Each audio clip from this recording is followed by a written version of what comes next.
ಇಡೀ ವಿಶ್ವದಲ್ಲಿ ಬಸವಣ್ಣನವರನ್ನ ವಿಶ್ವಗುರು ಅಂತ ಕರೀಲಿಕ್ಕೆ ಎಲ್ಲ ಕಡೆಯೂ ಕೂಡ ಧರ್ಮಾತೀತವಾಗಿ ಮತ್ತೆ ಪ್ರಪಂಚದಲ್ಲಿರುವ ಎಲ್ಲ ದೇಶಗಳಲ್ಲಿಯೂ ಕೂಡ ಹೆಚ್ಚು ಕಡಿಮೆ ಎಲ್ಲ ದೇಶಗಳಲ್ಲಿಯೂ ಕೂಡ ಬಸವಣ್ಣನವರ ಬಗ್ಗೆ ಏಕೆ ಗೌರವ ಇದೆ ಅಂದರೆ ಅವರು ಹಾಕಿಕೊಟ್ಟಂಥ ಮೂಲಭೂತ ತತ್ವಗಳಿದೆಯಲ್ಲ, ಸಿದ್ಧಾಂತಗಳು. ಮೊದಲನೆಯದಾಗಿ ಇಡೀ ವಿಶ್ವಕ್ಕೆ ಸಂಸತ್ತನ್ನು ಅಂದರೆ ಅನುಭವ ಮಂಟಪದ ಮೂಲಕ ಸಂಸತ್ತನ್ನು ತಂದು ಎಲ್ಲರಿಗೂ ಪರಿಚಯ ಮಾಡಿಸಿದಂಥವ್ರು. ಪ್ರಜಾಪ್ರಭುತ್ವ ಅಂದರೆ ಏನು ಅಂತ ತೋರಿಸ್ಕೊಟ್ಟಂಥವ್ರು 12ನೇ ಶತಮಾನದಲ್ಲಿ ಬಸವಣ್ಣನವರು ಅನ್ನುವಂಥ ವಿಚಾರನ ಹೇಳಿದ್ದಾರೆ.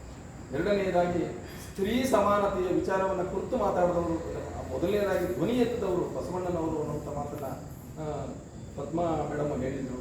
ಹಾಗೆ ದಾಸೋಹ ಅನ್ನುವಂಥ ವಿಚಾರನ ತಂದಂಥವರು ಮೊದಲನೇದಾಗಿ ಇಡೀ ವಿಶ್ವದ ಯಾವ ದಾರ್ಶನಿಕನೂ ಮಾಡಲಾರದಂಥ ಆಲೋಚನೆಗಳನ್ನು ಮಾಡಿದಂಥವರು ಬಸವಣ್ಣನವರು. ಅದಕ್ಕೆ ಬಸವಣ್ಣನವರನ್ನ ಈ ಶತಮಾನದಲ್ಲಿಯೂ ಕೂಡ ಅವರನ್ನ ಯಾವತ್ತೋ ಕರಿಬೇಕಾಗಿತ್ತು, ಅದನ್ನು ಎಲ್ಲರೂ ಅನುಸರಿಸಬೇಕಾಗಿತ್ತು. ಆದರೆ ಬೇರೆ ಬೇರೆ ಕಾರಣಾಂತರಗಳಿಂದ ಬಸವಣ್ಣನವರು ಸದ್ಯ ಈಗಲಾದರೂ ಕೂಡ ವಿಶ್ವಗುರು ಅನ್ನುವ ಮಟ್ಟಕ್ಕೆ ಏರಿ ನಿಂತಿದ್ದಾರೆ ಅಂತಂದ್ರೆ ಅದಕ್ಕೆ ಅವರು ಹಾಕಿಕೊಟ್ಟ ಸಿದ್ಧಾಂತಗಳಿದೆಯಲ್ಲ, ತತ್ವಗಳಿದೆಯಲ್ಲ, ಅದೇ ಮುಖ್ಯ. ಅದರಿಂದ ಅವರು ಈ ಮಟ್ಟಕ್ಕೆ ಬೆಳೆದಿದ್ದಾರೆ.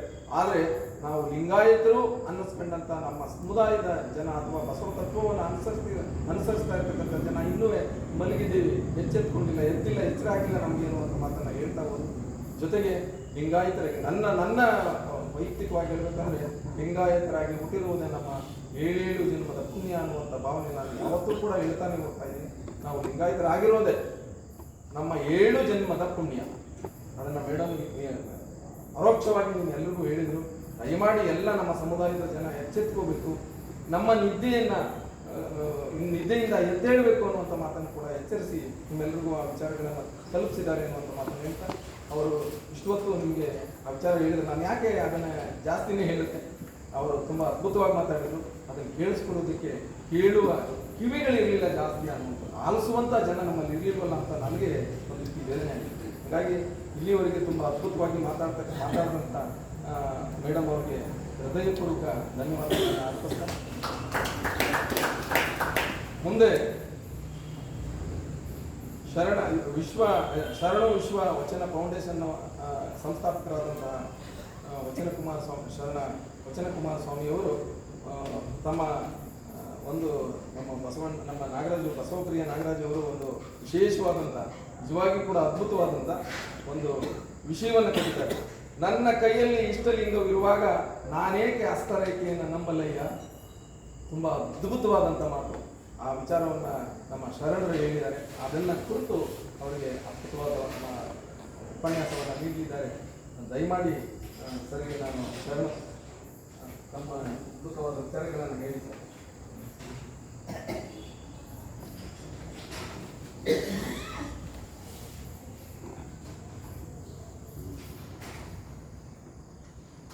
ಓಂ ಶ್ರೀ ಗುರುಬಸವಲಿಂಗಾಯ ನಮಃ. ಜಂಬೂದ್ವೀಪ ನವಕಂಡ ಪೃಥ್ವಿಯೊಳಗೆ ಕೇಳಿರಯ್ಯ ಎರಡಾಳಿನ ಭಾಷೆಯ.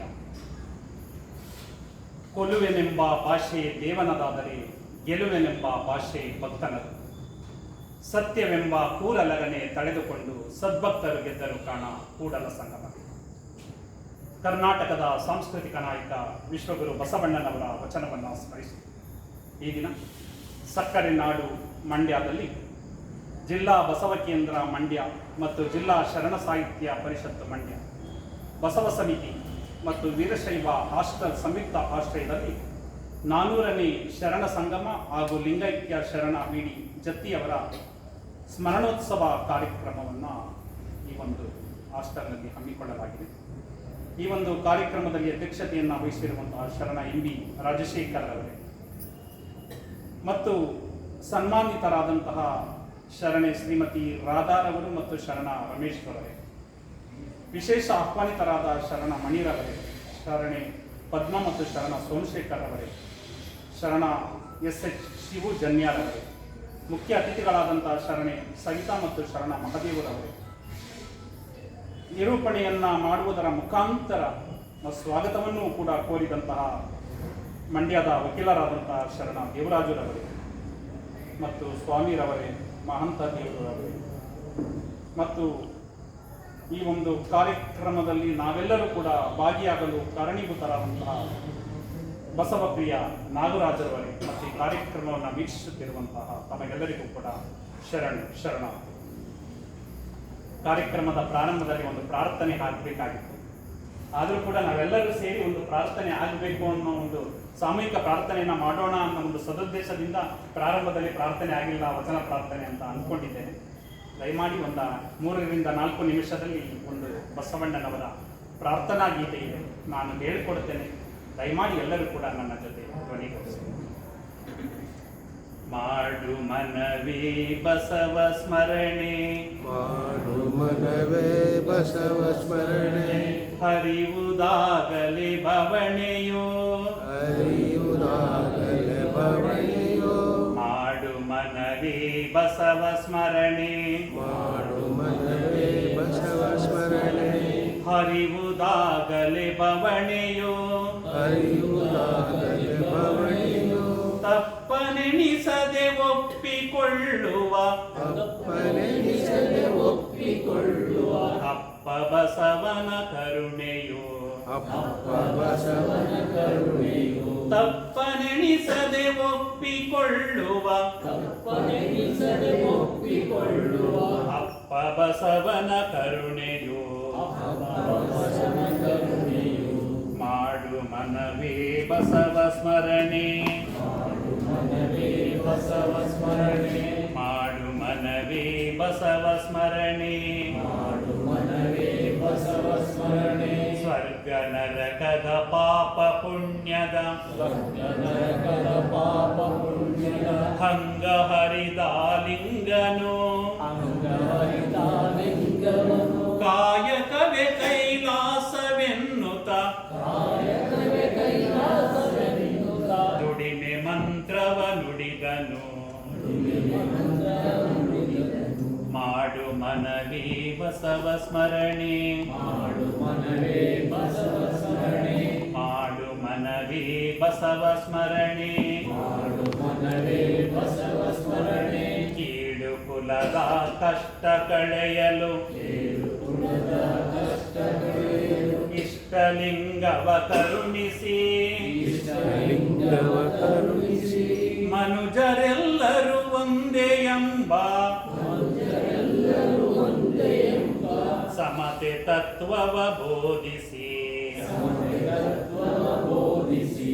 ಮಾಡು ಮನವೇ ಬಸವ ಸ್ಮರಣೆ, ಮಾಡು ಮನವೇ ಬಸವ ಸ್ಮರಣೆ, ಮಾಡು ಮನವೇ ಬಸವ ಸ್ಮರಣೆ, ಮಾಡು ಮನವೇ ಬಸವ ಸ್ಮರಣೆ. ತಂದೆ ಬಸವ ತಾಯಿ ಬಸವ, ತಂದೆ ಬಸವ ತಾಯಿ ಬಸವ, ಬಂಧು ಬಳಗವು ಬಸವನು, ಒಂದು ಬಳಗವು ಬಸವನು, ವಚನ ಬೇಡಿ ಅರಿವು ತೋರಿದ, ವಿಶ್ವಗುರುವೇ ಬಸವನು. ಈಶ್ವರಗುರುವೇ ಬಸವನು.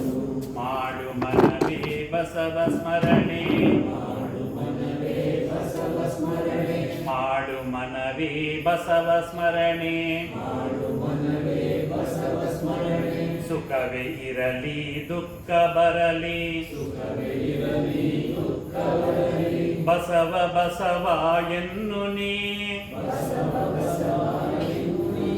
ಬಸವ ನಾಮವ ನೆನೆಯುತ್ತಾ ಗುರು,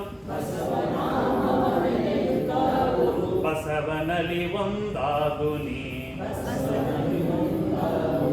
ಮಾಡು ಮನವೇ ಬಸವ ಸ್ಮರಣೆ, ಮಾಡು ಮನವೇ ಬಸವ ಸ್ಮರಣೆ, ಮಾಡು ಮನವೇ ಬಸವ ಸ್ಮರಣೆ. ಮಾಡು ಮನವೇ ಬಸವ ಸ್ಮರಣೆ. ಎಲ್ಲರಿಗೂ ಧನ್ಯವಾದಗಳು. ಈ ಒಂದು ಸಂದರ್ಭದಲ್ಲಿ ನಮಗೆ ಕೊಟ್ಟಿರುವಂತಹ ವಿಷಯ, ನನ್ನ ಕೈಯಲ್ಲಿ ಇಷ್ಟಲಿಂಗವಿರುವಾಗ ನಾನೇಕೆ ಹಸ್ತರೇಖೆಯನ್ನು ನಂಬಲಯ್ಯ. ಎಲ್ಲ ಶರಣರು ಕೂಡ ಪ್ರತಿಪಾದಿಸಿರುವಂತಹ ಒಂದು ತತ್ವವೇ ಇದು, ಇಷ್ಟಲಿಂಗ. ಬಸವಣ್ಣನವರು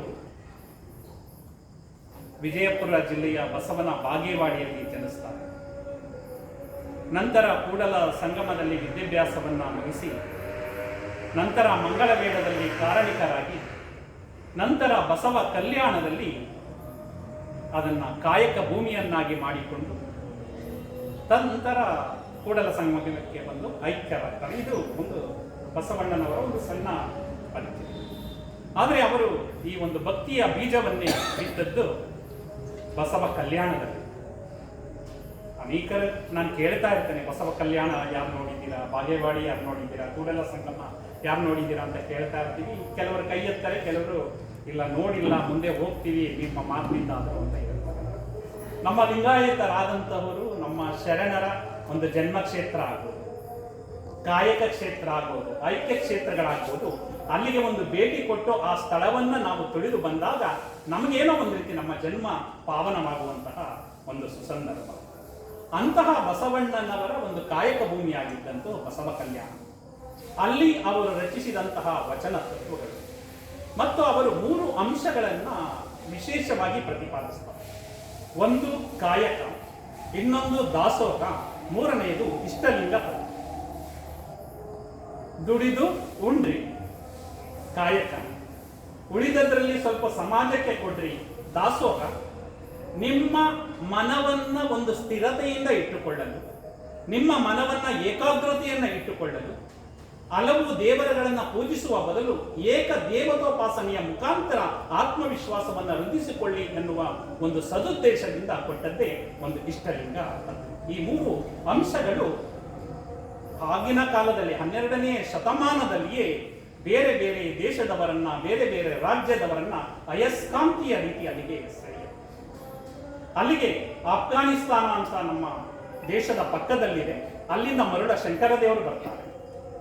ಇನ್ನು ಕಾಶ್ಮೀರದಿಂದ ಅರಸರಾಗಿದ್ದಂತಹ ಮೋಳಿಗೆ ಮಾರಯ್ಯ, ಮೋಳಿಗೆ ಮಹಾದೇವಿಯವರು ಬರ್ತಾರೆ. ಈ ಕಡೆ ತಮಿಳುನಾಡಿನಿಂದ ಮಾದಾರ ಚೆನ್ನೈನವರು ಬರ್ತಾರೆ. ಈ ಕಡೆ ಆಂಧ್ರ ಪ್ರದೇಶದಿಂದ ಉರಿಲಿಂಗ ದೇವ, ಉರಿಲಿಂಗ ಪೆದ್ದಿಯವರು ಬರ್ತಾರೆ. ಈ ಕಡೆ ಮಹಾರಾಷ್ಟ್ರದಿಂದ ಸಿದ್ದರಾಮೇಶ್ವರರು ಬರ್ತಾರೆ. ಈ ಕಡೆ ಶಿವಮೊಗ್ಗ ಜಿಲ್ಲೆಯಿಂದ ಅಕ್ಕ ಮಹಾದೇವಿ, ಅದರ ಪಕ್ಕದಲ್ಲಿರುವಂತಹ ಬಳ್ಳಿಗಾವಿಯಿಂದ ಅಲ್ಲಮ್ಮ ಪ್ರಭು, ಮತ್ತು ಅದರ ಪಕ್ಕದಲ್ಲಿರುವಂತಹ ಹಿರೇಜಂಬೂರು ಅಂತ ಇದೆ, ಅಲ್ಲಿಂದ ಸತ್ಯಕ. ಹೀಗೆ ಬೇರೆ ಬೇರೆ ನಾಡಿನ ಬೇರೆ ಬೇರೆ ಕಡೆಯಿಂದ, ರಾಜ್ಯದ ಬೇರೆ ಬೇರೆ ಕಡೆಯಿಂದ, ದೇಶದ ಬೇರೆ ಬೇರೆ ಕಡೆಯಿಂದ ಒಂದು ಕಲ್ಯಾಣದಲ್ಲಿ ನೆಲೆ ನಿಲ್ತಾರೆ. ನಾವೇನಾದ್ರೂ ಒಂದು ಫೋಟೋವನ್ನ ಫೇಸ್ಬುಕ್ ಅಲ್ಲೋ ಅಥವಾ ಇನ್ಸ್ಟಾಗ್ರಾಮ್ ಅಲ್ಲೋ ಅಥವಾ ಟ್ವಿಟರ್ ಅಲ್ಲೋ ಅಪ್ಲೋಡ್ ಮಾಡಿದ್ರೆ ಒಂದು 100 ಜನ ನೋಡಿದ್ರೆ ನಮ್ಮ ಕಾಲರನ್ನ ನಾವೇ ಹೆಮ್ಮೆಯಿಂದ ತಟ್ಕೊಳ್ತೀವಿ. ಅಂದ್ರೆ 100 ಜನ ನೋಡಿದ್ದಾರೆ ಅಂತ. 1,000 ಜನ ನೋಡೋದಂತೂ ನಮ್ಮ ಆನಂದಕ್ಕೆ ಪಾರವೇ ಇಲ್ಲ. 1,000 ಜನ ನೋಡಿದ್ದಾರೆ. ಇದು 21ನೇ ಶತಮಾನ. ಆದರೆ ಬಸವಣ್ಣನವರಿದ್ದದ್ದು 12ನೇ ಶತಮಾನ. 12ನೇ ಶತಮಾನದಲ್ಲಿ ಯಾವುದೇ ಇಂಟರ್ನೆಟ್ ಇಲ್ಲ. ಸಾಮಾಜಿಕ ಜಾಲತಾಣ ಬಂದು 1990 ನಂತರ. ಆಗ ಯಾವುದೇ ಇಂಟರ್ನೆಟ್ ಇಲ್ಲ, ಫೇಸ್ಬುಕ್ ಇಲ್ಲ, ಟ್ವಿಟರ್ ಇಲ್ಲ, ಇನ್ಸ್ಟಾಗ್ರಾಮ್ ಇಲ್ಲ. ಆದರೂ ಕೂಡ ಬಸವಣ್ಣನವರ ಈ ತತ್ವದಿಂದ ಪ್ರಭಾವಿತರಾಗಿ 1,96,000 ಜನರು ಬಸವ ಕಲ್ಯಾಣಕ್ಕೆ ಬರ್ತಾರೆ. ಅಂದ್ರೆ ಬಸವಣ್ಣನವರ ಫೇಸ್ ವ್ಯಾಲ್ಯೂ ಎಷ್ಟಿತ್ತು ಅಂತ ನಾವು ಅರ್ಥ ಮಾಡಿಕೊಳ್ಬೇಕಾಗುತ್ತೆ. ಜೊತೆಗೆ ಅನುಭವ ಮಂಟಪದಲ್ಲಿ 770 ಅಮರಗಣಗಳು ವಚನ ಸಾಹಿತ್ಯವನ್ನ ರಚನೆಯನ್ನ ಮಾಡ್ತಾರೆ. ಆದರೆ ಕಲ್ಯಾಣ ಕ್ರಾಂತಿ ಆದ ನಂತರ ಅನೇಕ ಸಾವಿರಾರು ಲಕ್ಷಾಂತರ ವಚನಗಳು ಸುಟ್ಟು ಹೋಗುತ್ತೆ. ನಂತರ ಸಿಕ್ಕಿದಂತಹ ವಚನಗಳೇ ನಮಗೆ 12ರಿಂದ 13,000 ವಚನಗಳು ಸಿಗುತ್ತೆ. ಇನ್ನು 12,000 ಬಸವೋತ್ತರ ಯುಗದ ವಚನಗಳು ಬರುವಂಥದ್ದು. ಇದುವರೆಗೆ ಬಸವಯುಗ, ಬಸವೋತ್ತರ ಯುಗ ಅಂತ ಕರಿತೀವಿ.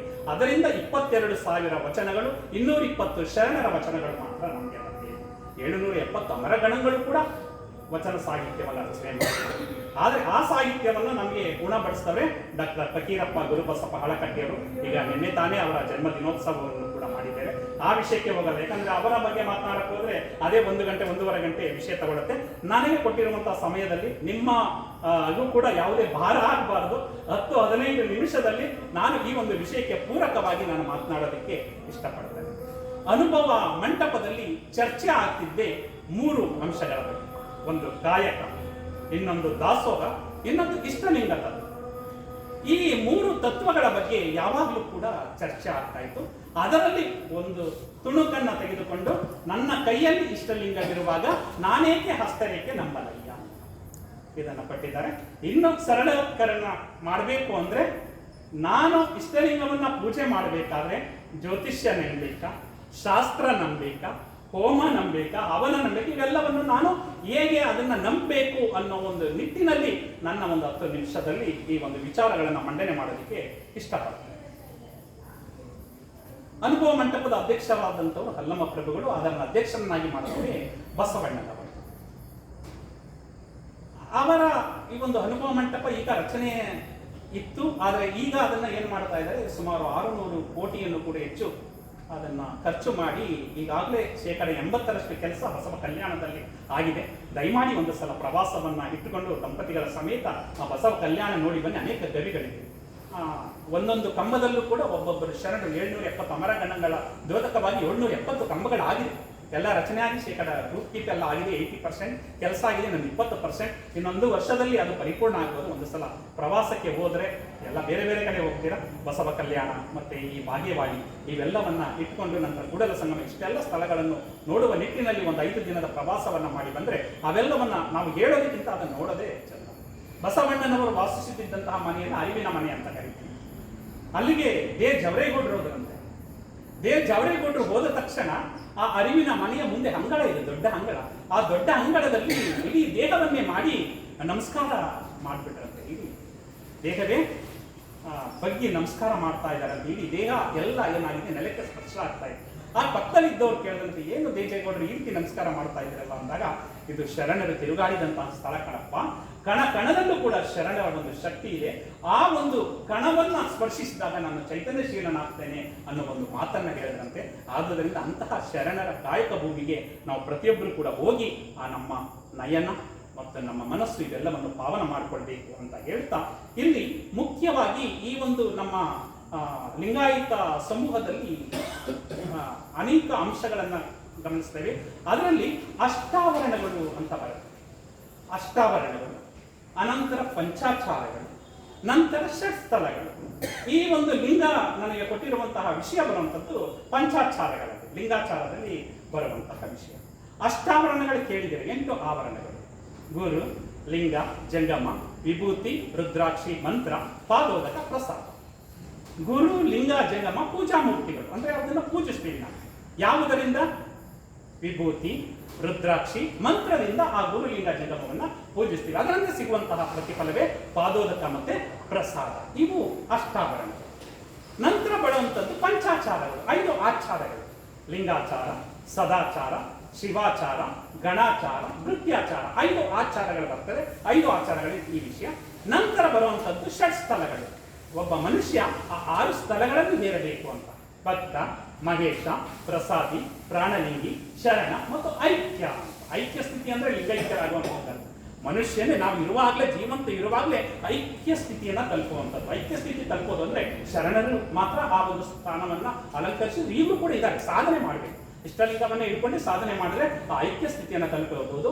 ಐಕ್ಯ ಸ್ಥಿತಿಯಲ್ಲಿ ತಲುಪಿದಾಗ ನಮ್ಮ ಮುಖ ಏನಾಗುತ್ತೆ, ಪ್ರಸನ್ನತೆ ಆಗುತ್ತೆ. ಕೆಲವರು ಬೈಬೋದು, ಕೆಲವರು ಹೊಗಳಬಹುದು. ಯಾವುದಕ್ಕೂ ಕೂಡ ನಾವು ಏನಾಗೋದಿಲ್ಲ, ಸ್ತುತಿ ನಿಂದೆಗಳು ಬಂದರೆ ಮನದಲ್ಲಿ ಕೋಪವ ತಾಳದೆ ಸಮಾಧಾನಿಯಾಗಿರಬೇಕು ಅಂತ ಅಕ್ಕ ಏನ್ ಹೇಳ್ತಾರೆ, ಆ ರೀತಿಯಲ್ಲಿ ಒಂದು ಮುಖದ ಪ್ರಸನ್ನತೆ, ಆ ಒಂದು ಮುಖದ ಕಳೆಯೇ, ಮುಖದ ತೇಜಸ್ಸೇ ಒಂದು ರೀತಿ ಇರುತ್ತೆ. ಅಂತಹ ಐಕ್ಯ ಸ್ಥಿತಿ. ಅದಕ್ಕೆ ಅಷ್ಟಾವರಣಗಳು ಅಂಗವಾಗಿ, ಒಬ್ಬ ಮನುಷ್ಯನಿಗೆ ಅಷ್ಟಾವರಣಗಳು ಅಂಗವಾಗಿ, ಪಂಚಾಚಾರಗಳು ಪ್ರಾಣವಾಗಿ. ಅಷ್ಟಾವರಣ ಅಂಗ ಆಗುತ್ತೆ, ಅಂದ್ರೆ ಇಡೀ ದೇಹದ ಅಂಗಾಂಗಗಳಾಗುತ್ತೆ. ಪಂಚಾಚಾರಗಳು ಪ್ರಾಣ, ನಮ್ಮ ಪ್ರಾಣ ಏನಿದೆ ಅದು ಪಂಚಾಚಾರಗಳು ಅನ್ನ ಮಾಡ್ತಾರೆ. ಇನ್ನು ಷಟ್ಸ್ಥಳಗಳು ಆತ್ಮ.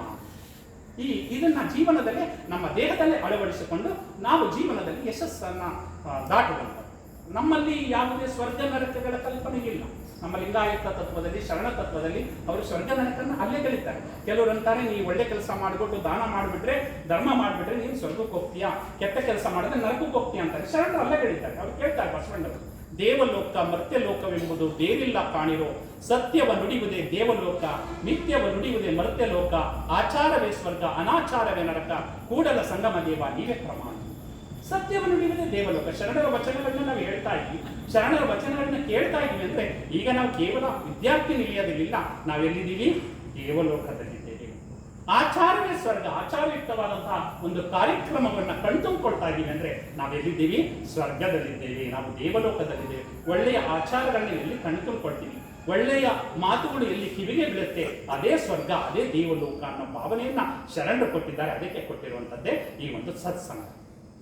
ಇನ್ನು ವಿಷಯಕ್ಕೆ ಬಂದರೆ, ನನ್ನ ಕೈಯಲ್ಲಿ ಇಷ್ಟಲಿಂಗವಿರಲು ನಾನೇಕೆ ಹಸ್ತರೇಖೆ ನಂಬಲಯ್ಯ. ಇದು ತುಂಬ ನಮ್ಮನ್ನ ಚಿಂತನೆಗೆ ದೂರುವಂತಹ ಒಂದು ಅಂಶ.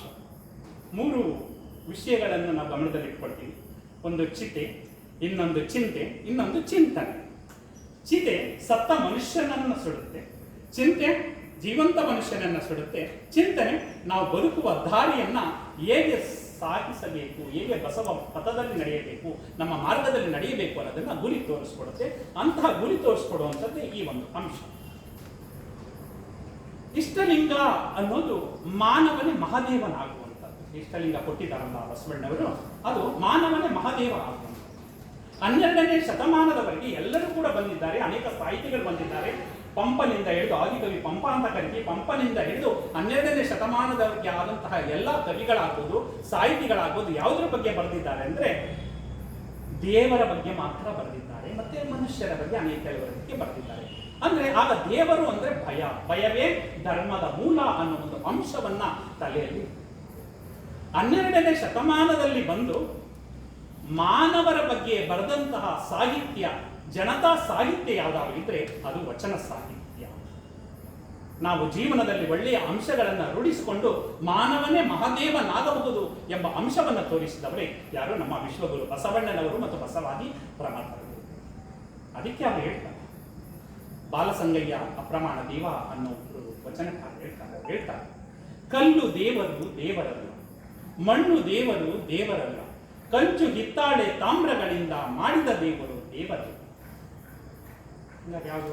ಕಲ್ಲು ದೇವರು ದೇವರು ಅಲ್ಲ ಅಂತಾರೆ, ಮಣ್ಣು ದೇವರು ದೇವರು ಅಂತಾರೆ. ಇನ್ನು ಜನಾರ್ದನ್ ರೆಡ್ಡಿ ಅಂತ ಚಿನ್ನದಲ್ಲೇ ದೇವರನ್ನ ಮಾಡಿ ದೇವಸ್ಥಾನಗಳಿಗೆ ಕೊಡ್ತಾ ಇದ್ದಾರೆ. ಚಿನ್ನದ ದೇವರು ದೇವರು, ಆದರೆ ಯಾವ ದೇವರು? ಇನ್ನು ಕೆಲವು ಸ್ಥಳಕ್ಕೆ ಭೇಟಿ ಕೊಟ್ಟರೆ ಅದಾರು ದೇವರ. ಸೇತು ಬಂದ ರಾಮೇಶ್ವರ, ಗೋಕರ್ಣ, ಕಾಶಿ, ಅಷ್ಟಷಷ್ಠಿ ಪುಣ್ಯಕ್ಷೇತ್ರಗಳಲ್ಲಿಗ ದೇವರು ದೇವರು. ಸೇತು ಬಂದಕ್ಕೆ ಹೋಗಿ, ರಾಮೇಶ್ವರಕ್ಕೆ ಹೋಗಿ, ಗೋಕರ್ಣಕ್ಕೆ ಹೋಗಿ, ಕಾಶಿಗೆ ಹೋಗಿ ಅಲ್ಲಿ ದೇವರನ್ನು ನೋಡ್ಕೊಂಡ್ ಬರ್ತೀವಿ ಅಂದ್ರೆ ಅದು ದೇವರಲ್ಲ. ಹಂಗಾರೆ ಯಾವ ದೇವರು ಹೇಳ್ತಾರೆ? ಕೊನೆಯ ಸಾಲು, ತನ್ನ ತಾನರಿತು ತಾನಾರೆಂದು ತಿಳಿದೊಡೆ ತಾನೇ ದೇವ ನೋಡ ಅಪ್ರಮಾಣ ಕೂಡಲ ಸಂಗಮ ದೇವ. ತನ್ನನ್ನು ತಾನರ್ತು, ತಾನು ಒಳ್ಳೆಯವನ ಕೆಟ್ಟವನ ಅನ್ನೋದು ನನಗೆ ಗೊತ್ತು ಅಲ್ಲ, ಬಟ್ ನನಗೆ ಗೊತ್ತು, ಮತ್ತು ಅಲ್ಲಿರುವಂತ ಪರಶಿವನಿಗೆ ಗೊತ್ತು. ನಾನು ನನ್ನ ಪಕ್ಕದವರಿಗೆ ಗೊತ್ತಾಗದಾಗೆ ಅನ್ಯಾಯವನ್ನ ಮಾಡ್ಬೋದು, ನನ್ನ ಪಕ್ಕದವರಿಗೆ ಗೊತ್ತಾಗದಾಗೆ ಕೆಟ್ಟ ಕೆಲಸವನ್ನ ಮಾಡ್ಬೋದು. ಆದರೆ ಆ ಮಹಾದೇವ ಅಲ್ಲಿ ತಕ್ಕಡಿಯನ್ನ ಹಿಡಿದುಕೊಂಡು ಕುಳಿತಿದ್ದಾನೆ, ಅವನನ್ನ ಮರೆತು ನಾವು ಏನು ಕೂಡ ಮಾಡೋದಕ್ಕಾಗಲ್ಲ. ಅದಕ್ಕೆ ಬಸವಣ್ಣ ಹೇಳ್ತಾರೆ, ಧರಣಿಯ ಮೇಲೊಂದು ಗಿರಿದಪ್ಪ ಅಂಗಡಿಯ ನಿಕ್ಕಿ ಹರದ ಕೊಳ್ಳಿರ್ತ ನಮ್ಮ ಮಹಾದೇವ ಶೆಟ್ಟಿ, ಒಮ್ಮನೆ ವಾದಡೆ ಒಡನೆ ನುಡಿವನು, ಇಮ್ಮನ ವಾದಡೆ ನುಡಿಯನು, ಕಾಣಿಯ ಸೋಲ ಅರ್ಧ ಗಾಣಿಯಲ್ಲೆಲ್ಲ ಜಾಣ ನೋಡಲ್ವ ನಮ್ಮ ಕೂಡಲ ಸಂಗಮ ದೇವ. ನೀವು ಯಾವುದೇ ಲಂಚ ಕೊಡಿ, ತಪ್ಪು ಮಾಡಿಬಿಟ್ಟು ತಗೊಂಡೋಗಿ ತಿರುಪ್ತಿ ಉಂಡಿಗೆ 1 ಲಕ್ಷನ 1 ಕೋಟಿನ ಹಾಕಿಬಿಟ್ರೆ ನಾವು ಜನಗಳ ಪ್ರೀತಿಗೆ ಅಥವಾ ಪೂಜಾರಿಯ ಕೃಪೆಗೆ ಪಾತ್ರರಾಗಬಹುದು. ಆ ಮಹಾದೇವನು ನೀವೆಷ್ಟೇ ಒಮ್ಮನವಾದರೆ ಒಡನೆ ಶ್ರದ್ಧೆ ನಂಬಿಕೆ ಇದ್ರೆ ಮಾತ್ರ ಅವನು ನಿಮ್ಮನ್ನ ಒಲಿತನ ಹೊರತು ಶ್ರದ್ಧೆ ನಂಬಿಕೆ ಇಲ್ಲ ಅಂದ್ರೆ ಒಲಿಯೋದಿಲ್ಲ. ಆ ಒಂದು ಅಂಶವನ್ನ ರೂಢಿಸಿಕೊಳ್ಬೇಕು ಅನ್ನೋ ಒಂದು ಸದುದ್ದೇಶದಿಂದ ಮಾನವನೇ ತನ್ನ ತಾನರಿತು ತಾನಾರೆಂದು ತಿಳಿದೊಡೆ ತಾನೇ ದೇವನು ನೋಡ ಅಪ್ರಮಾಣ ಕೂಡಲ ಸಂಗಮ ದೇವ ಒಂದು ವಚನದ ಮುಖಾಂತರ ಹೇಳ್ತಾರೆ. ಹೀಗೆ ಆ ಒಂದು ತತ್ವದ ಮುಖಾಂತರ ನಾವು ಇಷ್ಟಲಿಂಗದ ಮುಖಾಂತರ ಮಾನವನೇ ಮಹಾದೇವನಾಗುವಂತಹ ಒಂದು ಅಂಶವನ್ನ ಪ್ರತಿಪಾದಿಸಿದವರು ಬಸವಣ್ಣನವರು ಮತ್ತು ಬಸವಾದಿ ಪ್ರಮಥರು. ಅದರಲ್ಲಿ ಬಸವಣ್ಣನವರು ಕೊಟ್ಟಂತಹ ಇಷ್ಟಲಿಂಗ ತತ್ವ ಇದೆಯಲ್ಲ, ಅದು ಅಮೋಘ. ಗೊತ್ತಿದೆ ನಿಮಗೆ, ಅಕ್ಕ ನಾಗಲಾಂಬಿಕೆ ಬಸವಣ್ಣನವರಿಗೆ ಉಪನಯನ ನಡೀತಾ ಇದೆ. ಉಪನಯನ ನಡೆಯುವಾಗ ಮೊದಲು ನಮ್ಮ ಅಕ್ಕನಿಗೆ ಉಪನಯನ ಸಂಸ್ಕಾರವನ್ನ ಮಾಡಿ ಅಂದಾಗ, ಇಲ್ಲಪ್ಪ ಇದು ಹೆಣ್ಣು ಮಕ್ಕಳು ಯಾವುದೇ ಪೂಜೆಗೆ ಅರ್ಹಳಲ್ಲ, ಯಾವುದೇ ಪೂಜೆಗಳಿಂದ ನಿಷಿದ್ಧ ಅಂತ ಅವರನ್ನ ತುಂಬಾ ತಿರಸ್ಕಾರ ಮನೋಭಾವನೆಯಿಂದ, ಹೆಣ್ಣು ಮಕ್ಕಳು ಅಂದ್ರೆ ಅಡಿಗೆ ಮಾಡಬೇಕು, ಗಂಡನ ಒಂದು ಅವನ ಅನುಕೂಲ ಏನಿದೆ ಅಷ್ಟು ಮಾತ್ರ ನೋಡಬೇಕು ಹೊರತು ಇನ್ನು ಯಾವುದೇ ಒಂದು ಸಮಾಜದ ಚಿಂತನೆ ಆಗಲಿ, ದೇವರ ಚಿಂತನೆ ಆಗಲಿ, ಸಾಮಾಜಿಕ ಚಿಂತನೆ ಆಗಲಿ ಮಾಡುವಂತಹ ಒಂದು ಸ್ವಾತಂತ್ರ್ಯನೇ ಇರಲಿಲ್ಲ. ನಾವಂತೀವಿ 1947ರಲ್ಲಿ ಸ್ವಾತಂತ್ರ್ಯ ಬಂತು ಅಂತ ಹೇಳ್ತೀವಿ, ಆದರೆ ಹೆಣ್ಣು ಮಕ್ಕಳಿಗೆ ಸ್ವಾತಂತ್ರ್ಯ ಯಾವಾಗ ಬಂತು? 12ನೇ ಶತಮಾನದಲ್ಲಿ ವಿಶ್ವಗುರು ಬಸವಣ್ಣನವರು ಕೊಟ್ಟಿದ್ದಾರೆ ಅಂತ ನಾವು ಭಾವಿಸಬೇಕಾಗುತ್ತೆ. ಆಗ ಅಕ್ಕನಿಗೆ ಮಾಡಿ ಮೊದಲು ಉಪನಯನ ಅಂದಾಗ ಹಾಗಾದ್ರೆ ಅಕ್ಕನಿಗಿಲ್ಲದ ಜರಿವಾರ ನನಗೂ ಬೇಡ ಅಂತ ಕಿತ್ತಸೆದವರು ಹೇಳ್ತಾರೆ. ಕೂಡಲ ಸಂಗಮಕ್ಕೆ ಹೋಗ್ತಾರೆ. ಸೂತ್ರ ಒಂದು ರೀತಿಯ ಅಲ್ಲಿ ಇರುವಂತಹ ಒಂದು ನದಿಯ ಒಂದು ತೀರ, ಅಲ್ಲಿರುವಂತಹ ಗುಡ್ಡೆ ಇವೆಲ್ಲವನ್ನು ನೋಡಿ ಕಣ್ತುಂಬಿಕೊಬಿಡ್ತಾರೆ. ಕಣ್ತುಂಬಿಕೊಂಡು ಒಂದು ತತ್ವವನ್ನ, ನಾನು ಹೆಣ್ಣು ಮಕ್ಕಳು ಕೂಡ ಪೂಜಿಸುವಂತಹ ಒಂದು ಆ ಪರಶಿವನ ಒಂದು ಕುರುಡನ್ನ ಕೊಡಬೇಕು ಅಂತ ಆಲೋಚನೆಯನ್ನ ಮಾಡ್ತಾರೆ. ಆಲೋಚನೆಯನ್ನ ಮಾಡಿ ಕೊನೆಗೆ ಒಂದು ಸ್ಥಳದಲ್ಲಿ ಕುಳಿತುಕೊಂಡು ಏಕಾಂತವಾಗಿ ಆ ಪರಶಿವನನ್ನ ಧ್ಯಾನವನ್ನ ಮಾಡ್ತಾರೆ. ಆ ಧ್ಯಾನದ ಮುಖಾಂತರ ಅವರಿಗೆ ಒಂದು ಇಷ್ಟಲಿಂಗ ತತ್ವ ಬೆಳೆಯುತ್ತೆ. ಇಷ್ಟಲಿಂಗ ತತ್ವ ಬೆಳೆದಾಗ ಅದೇ ಸಂದರ್ಭದಲ್ಲಿ ಒಂದು ಅವರು ಒಂದು ಇಷ್ಟಲಿಂಗದ ಆಕಾರದಲ್ಲಿ ಬೇರೆಯವರಿಂದ ಒಂದು ಅನೇಕ ಅಂಶಗಳಿವೆ. ಅವೆಲ್ಲವನ್ನು ಇಷ್ಟಲಿಂಗ ಮಾಡಬೇಕು ಅಂತ ಏನೇನೆಲ್ಲ ಇದೆ ಅಂತ ಅದರ ಮುಖಾಂತರ ಇಷ್ಟಲಿಂಗವನ್ನ ಮಾಡಿಸಿ ಪ್ರಥಮವಾಗಿ ಅವರೇ ಇಷ್ಟಲಿಂಗವನ್ನ ಧಾರಣೆ ಮಾಡ್ಕೊಳ್ತಾರೆ. ಬೇರೆಯವರು ಧಾರಣೆ ಮಾಡಿದ್ರು ಅದೆಲ್ಲ ಸುಳ್ಳು, ಅವರೇ ಧಾರಣೆ ಮಾಡ್ಕೊಳ್ತಾರೆ. ಅದಕ್ಕೆ ವಚನಗಳು ಕೂಡ ಕೊಟ್ಟಿದೆ. ನಂತರ ಅವರ ಧಾರಣೆ ಮಾಡಿಕೊಂಡ ನಂತರ ಯಾರಿಗೆ ಆ ಇಷ್ಟಲಿಂಗವನ್ನ ಧಾರಣೆ ಮಾಡ್ತಾರೆ, ಇಷ್ಟಲಿಂಗ ದೀಕ್ಷೆಯನ್ನ ಕೊಡ್ತಾರೆ ಅಂದ್ರೆ ಅಕ್ಕ ನಾಗಲಾಂಬಿಕೆ. ಅಂದ್ರೆ ಲಿಂಗಾಯತರಲ್ಲಿ ಪ್ರಥಮ ಹೆಣ್ಣು ಮಗಳು ಯಾರು ಅಂದ್ರೆ ಅಕ್ಕ ನಾಗಲಾಂಬಿಕೆ. ನಾಗಲಾಂಬಿಕೆ ಅನಂತರ ಬಸವಣ್ಣನವರು ಅಕ್ಕ ನಾಗಲಾಂಬಿಕೆಯವರಿಂದ ನಾವೆಲ್ಲ ಲಿಂಗಾಯತರಾಗಿ ಒಂದು ರೂಪುಗೊಳ್ತಾರೆ. ಅಕ್ಕ ನಾಗಲಾಂಬಿಕೆಯವರ ಐಕ್ಯ ಸ್ಥಳ ಕೂಡ ಈಗ ತರೀಕೆರೆ ಅಂತ ಇದೆ, ಗೊತ್ತಿರ್ಬೋದು. ಚಿಕ್ಕಮಗಳೂರು ಜಿಲ್ಲೆ ತರೀಕೆರೆಯಲ್ಲಿ ಅಲ್ಲಿ ಎಣ್ಣೆಹೊಳೆ ಕೆರೆ ಅಂತ ಇದೆ. ಆ ತೀರದಲ್ಲಿ ತುಂಬಾ ಇದಾಗಿತ್ತು, ಕಾಂಪ್ಲಿಕೇಟ್ ಆಗಿತ್ತು. ಈಗ ಆ ಒಂದು ಸ್ಥಳವನ್ನ ಬಿಡಿಸ್ಕೊಂಡು ಆ ಸ್ಥಳದಲ್ಲಿ ತುಂಬಾ ಅದ್ದೂರಿಯಾಗಿ ಕಾರ್ಯಕ್ರಮವನ್ನು ಮಾಡಲಿಕ್ಕೆ ಮಾಡ್ತಾ ಇದ್ದಾರೆ. ಆ ಒಂದು ಅವರಿಂದ ಹಿಂಗೆ ಒಂದು ಲಿಂಗಾಯತ ಸಂಸ್ಕೃತಿ ಬೆಳೆಯುತ್ತೆ. ಅದರಲ್ಲಿ ಬಸವಣ್ಣನವರು ಕೊಟ್ಟಂತ ಇಷ್ಟಲಿಂಗ ತತ್ವ ಇದೆಯಲ್ಲ, ಅದು ವೈಜ್ಞಾನಿಕವಾದದ್ದು. ನಾವು ಭೂಗೋಳ ಶಾಸ್ತ್ರವನ್ನು ಅಧ್ಯಯನ ಮಾಡಿದ್ದೀವಿ, ಮತ್ತೆ ಅರ್ಥಶಾಸ್ತ್ರವನ್ನು ಅಧ್ಯಯನ ಮಾಡಿ ಅದಕ್ಕಿಂತ ಮಿಗಿಲಾದದ್ದು ಬಸವಣ್ಣ. ಅವ್ರು ಹೇಳ್ತಾರೆ, ಇಷ್ಟಲಿಂಗವನ್ನು ಇಟ್ಕೋತಾರೆ. ಇಷ್ಟಲಿಂಗವನ್ನು ಇಟ್ಕೊಂಡು ಅವ್ರು ಹೇಳ್ತಾರೆ, ಜಗದಗಲ್ಲ, ಮುಗಿಲಾಗಲ್ಲ, ಮಿಗೆಯಾಗಲ್ಲ, ನಿಮ್ಮಗಲ್ಲ, ಪಾತಾಳದಿಂದವೇ ಅತ್ತತ್ತ ನಿಮ್ಮ ಶ್ರೀಚರಣ, ಬ್ರಹ್ಮಾಂಡದಿಂದತ್ತತ್ತ ನಿಮ್ಮ ಶ್ರೀ ಮುಕುಟ, ಅಗಮ್ಯ ಅಗೋಚರ ಅಪ್ರತಿಮ ಲಿಂಗವೇ ನೀವೆನ್ನ ಕರಸ್ಥಳಕ್ಕೆ ಬಂದು ಚುಡುಕಾದ ಲಿಂಗ.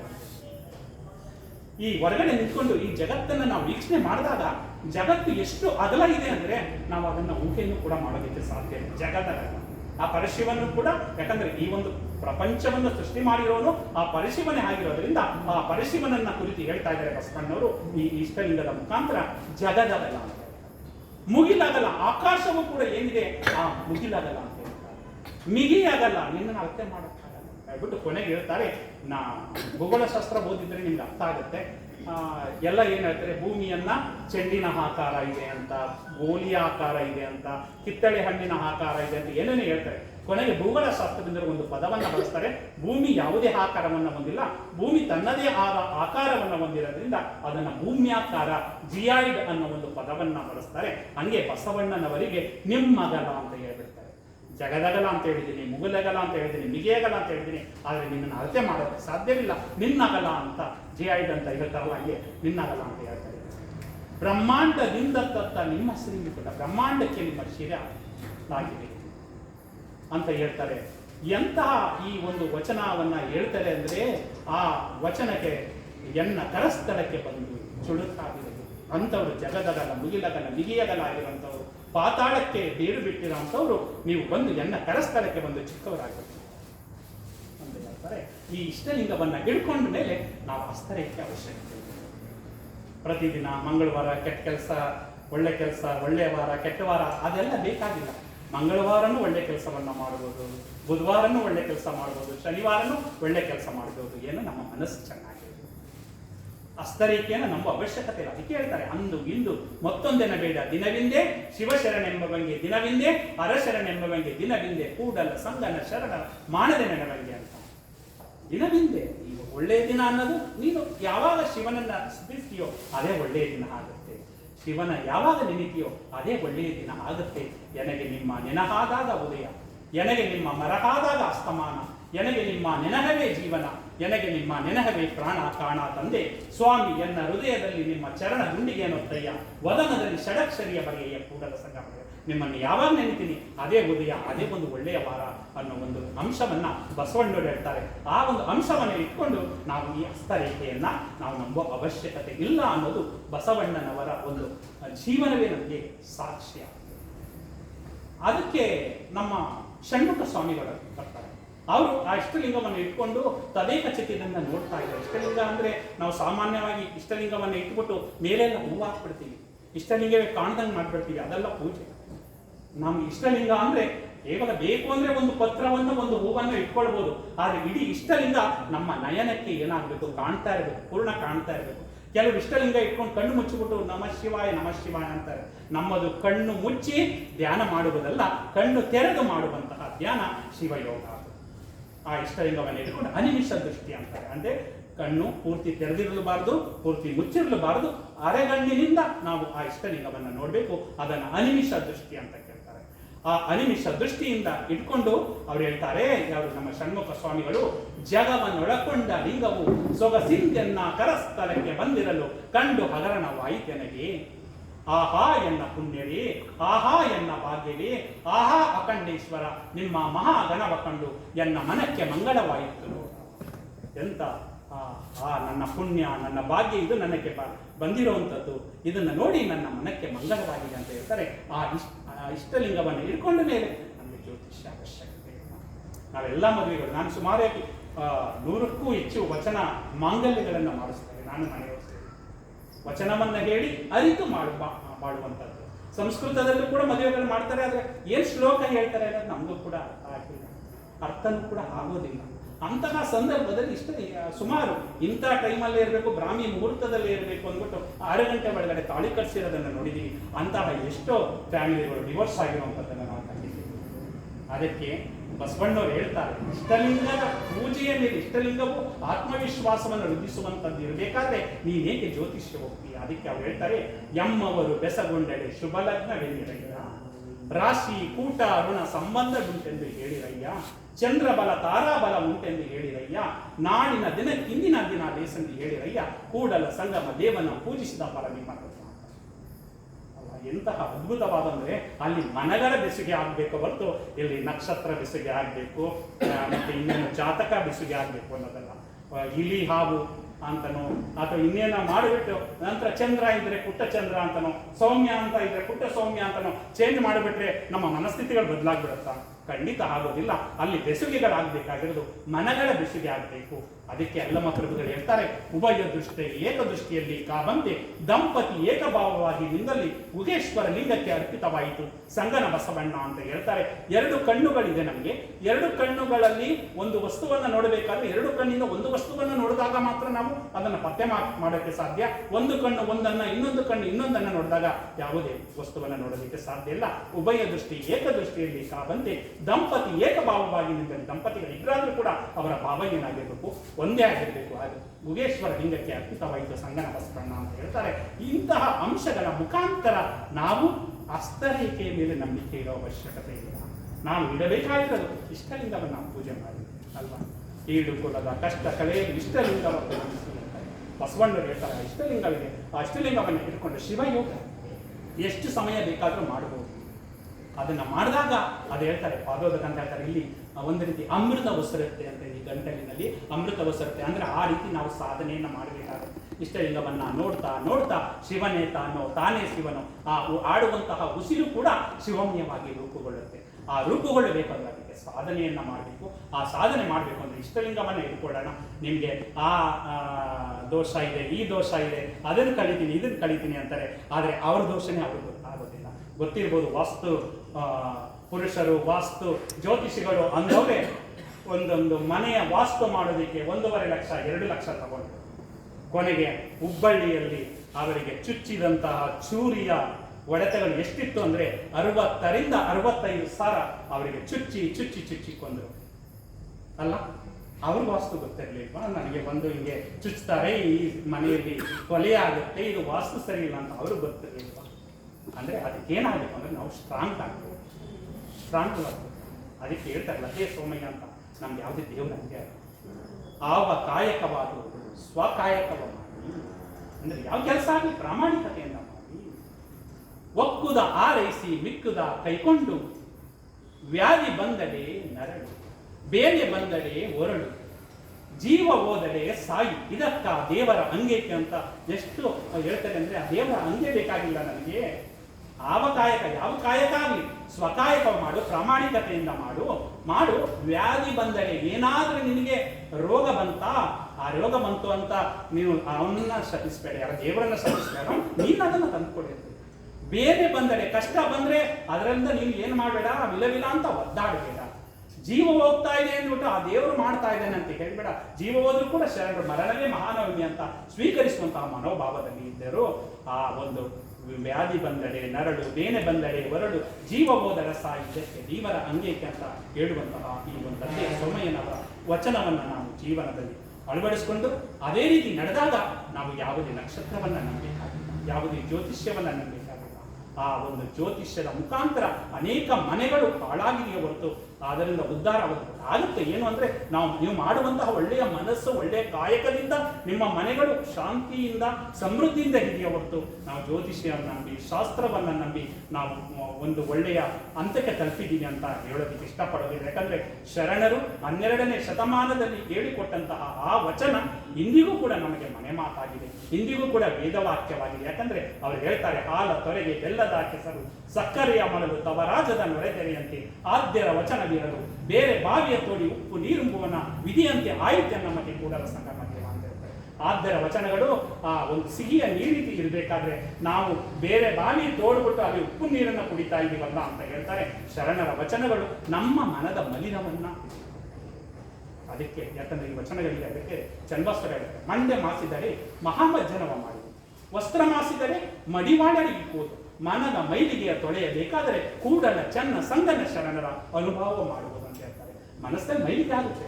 ಆ ಮೈಲಿಗೆ ಆದಾಗ ಇಂತಹ ಒಂದು ಅನುಭವದ ಮುಖಾಂತರ ಕೆಲವು ವಚನಗಳನ್ನು ನಾವು ಅಧ್ಯಯನ ಮಾಡಿ ದಿನಕ್ಕೊಂದು ವಚನವನ್ನು ಅಧ್ಯಯನ ಮಾಡಿದ್ರೆ ನಮ್ಮ ಮನದ ಮೈಲಿಗೆ ದೂರವಾಗಿ ನಾವು ಸಚ್ಚಿಂತನೆಯಲ್ಲಿ ದೂಡೋದಿಕ್ಕೆ, ಸಚ್ಚಿಂತನೆಯಲ್ಲಿ ಸಾಗೋದಿಕ್ಕೆ ಅನುಕೂಲ ಆಗುತ್ತೆ ಅಂತ ಹೇಳ್ತಾ ಇಷ್ಟಲಿಂಗದ ಬಗ್ಗೆ ಇನ್ನೂ ಅನೇಕ ವಿಚಾರಗಳಿದೆ. ಯಾಕಂದ್ರೆ ಸಮಯ, ನಾವು ಕೂಡ ಮೈಸೂರಿಗೆ ಹೋಗಬೇಕು, ನೀವು ಕೂಡ ಮನೆಗೆ ತೆರಳಬೇಕಾಗಿರೋದ್ರಿಂದ ನಾನು ಕೆಲವು ಮಾತುಗಳಲ್ಲಿ ಯಾವುದೇ ಅದೃಷ್ಟದ ಮೇಲೆ ನಂಬಿಕೆ ಇಲ್ಲ. ನೀವು ಮಾಡುವಂತಹ ಸ್ವಸಾಮರ್ಥ್ಯದ ಕಾಯಕದ ಮೇಲೆ ನಂಬಿಕೆ ಇಡಿ. ನಂಬಿಕೆ ಇಟ್ಟಾಗ ಮಾತ್ರ ನೀವು ಸುಸೂತ್ರವಾಗಿ ಜೀವನದಲ್ಲಿ ಯಶಸ್ವಿಯನ್ನು ಸಾಧಿಸಬಹುದು ಅಂತ ಹೇಳ್ತಾ, ಹೊರಡುವೆ ನಾನು ಹೊರಡುವೆ ಮುಂದೆ, ಬರುವುದು ವಿಶ್ವವು ನನ್ನಯ ಹಿಂದೆ, ಅವರಿವರೆಂಬೆನೆ ಎಲ್ಲರೂ ಒಂದೇ, ಎಲ್ಲರಿಗಿರುವನು ಒಬ್ಬನೇ ತಂದೆ, ಬರುವೆನು ಭುವಿಯನ್ನು ಬೆಳಗಿ, ಬಸವನ ಬೆಳಗ್ಗೆ ಎಲ್ಲಾಡಿ ಬಂದೆ, ಭಾರತವೆಲ್ಲ ಸುತ್ತಾಡಿ ಬಂದೆ ಎಂಬ ಸಿದ್ದಯ್ಯ ಪುರಾಣಿಕರವರ ಈ ಒಂದು ಕವಿತೆ ವಾಣಿಯೊಂದಿಗೆ ನನ್ನ ನುಡಿಗೆ ವಿರಾಮವನ್ನು ಹೇಳಿ, ಬಸವನ ಬೆಳಕು ನಿಮ್ಮ ಮನವನ್ನ, ನಿಮ್ಮ ಮನೆಯನ್ನ ಬೆಳಗಿ ನೀವೆಲ್ಲರೂ ಕೂಡ ಸತ್ಪಥದ ದಾರಿಯಲ್ಲಿ ಸಾಗಲು ಅವಕಾಶ ಮಾಡಿಕೊಡ್ಲಿ ಅಂತ ಹೇಳ್ತಾ, ನನ್ನನ್ನು ಕೂಡ ಮೈಸೂರಿನಿಂದ ಇಲ್ಲಿಗೆ ಕರೆಸಿ ಒಂದೆರಡು ನುಡಿಗಳನ್ನು ಆಡಲು ಅವಕಾಶ ಮಾಡಿಕೊಟ್ಟಂತಹ ಬಸವಪ್ರಿಯ ನಾಗರಾಜರವರಿಗೆ ಆಸಕ್ತಿಯಿಂದ, ಕಡಿಮೆ ಜನರಾದರೂ ಕೂಡ ಪ್ರೀತಿಯಿಂದ, ವ್ಯಮದಾನದಿಂದ, ಅಸನ್ಮುಖದಿಂದ ಆಲಿಸಿದಂತಹ ತಮಗೆಲ್ಲರಿಗೂ ಕೂಡ ಭಕ್ತಿಪೂರ್ವಕ ಶರಣಾರ್ಥಿಗಳನ್ನು ಸಮರ್ಪಿಸಿ ನನ್ನ ಒಂದೆರಡು ನುಡಿಗೆ ವಿರಾಮವನ್ನು ಹೇಳ್ತಾ ಇದ್ದೇನೆ. ಜೈ ಬಸವ.